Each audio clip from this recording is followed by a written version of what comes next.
শ্রীমঙ্গলে কার্পেন্টারি শ্রমিক সংগঠনের উদ্যোগে শহীদ ওসমান হাদির জন্য মিলাদ মাহফিল ও মোনাজাত। মেহেদী হাসান রাসেলের তথ্যচিত্রে দেখুন বিস্তারিত।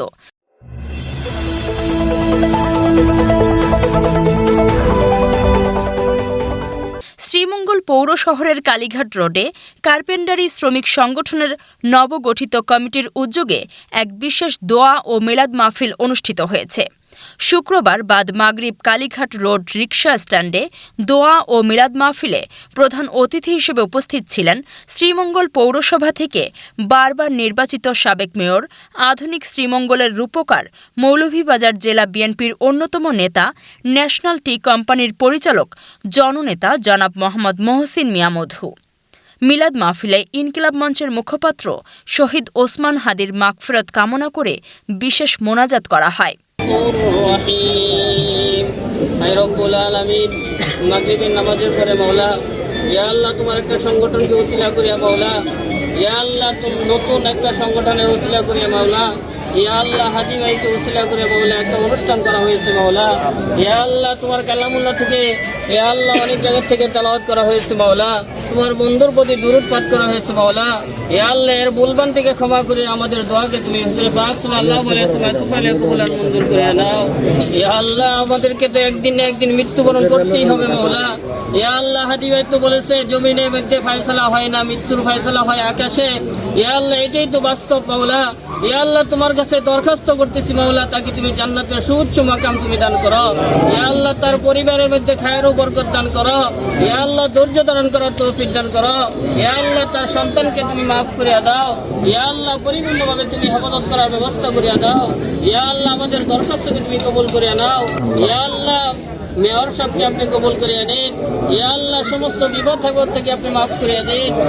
বিশেষ অতিথি হিসেবে উপস্থিত ছিলেন পৌর শ্রমিক দলের সভাপতি মনিরুল ইসলাম মনির, শ্রীমঙ্গল পৌর বিএনপির যুগ্ম আহ্বায়ক ও সাবেক কাউন্সিলর আব্দুল জব্বার আজাদ এবং অত্র সংগঠনের সভাপতি, সম্পাদক সহ বিভিন্ন পর্যায়ের নেতৃবৃন্দ ও স্থানীয় গণ্যমান্য ব্যক্তিবর্গ। দোয়া ও মিলাদ মাহফিলে সকলেই হাদির রুহের মাগফিরাতের জন্য দোয়া এবং হাদির পরিবারের সদস্যদের ধৈর্য ধারণ করার তৌফিক প্রদান করার জন্য আল্লাহর দরবারে দোয়া করেন। বিশেষ করে এই কালীঘাট রোড বলতে দোকান রোডে বিভিন্ন রোডে মিলে আছে, কিন্তু এটা কালীঘাট রোডে পরিচিত। এটা নিয়ে আসলে আমার জীবনের যে সাফল্য, এই সাফল্য জন্মস্থান এই কালীঘাট রোড।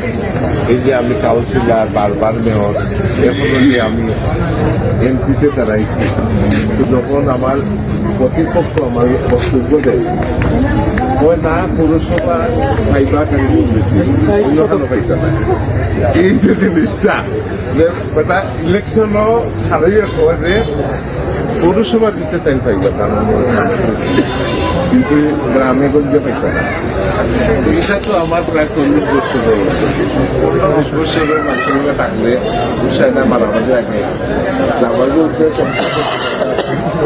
2 বছর 3 বছর কমই মারামারি আর বাইয়ে লাগে, শুরুই লাগে। কিন্তু আমি যে এই সংসার করছি এত বছর করি, কোনো ঝামেলা হইছে না, কিছু হইছে না। আমাদের সংসার মানে পরিবার। এই যে আমি আসলে পরিবার অনেকে বয়স হয়ে গেছে গিয়া, আমি তো চলাচল দিয়া ইয়াং আছি, তাইলে আমিও তো চুল নাই দিয়া বয়স কমাই এনে কথাগুলা কইলাম। এই কালীঘাট রোডে অনেক স্মৃতি জড়িত আমার জীবনে। আমার এই সাফল্য, এই আমার কর্মপন্থা, ব্যবসা বাণিজ্য এখান থেকে আমাদের শিখাইছে। আমার বাবা মারা যাওয়ার পরে আমি যে অসহায় ছিলাম, সেই অসহায় সময় আমার পাশে যারা দাঁড়াইছে, সেখানকার ব্যাপার দল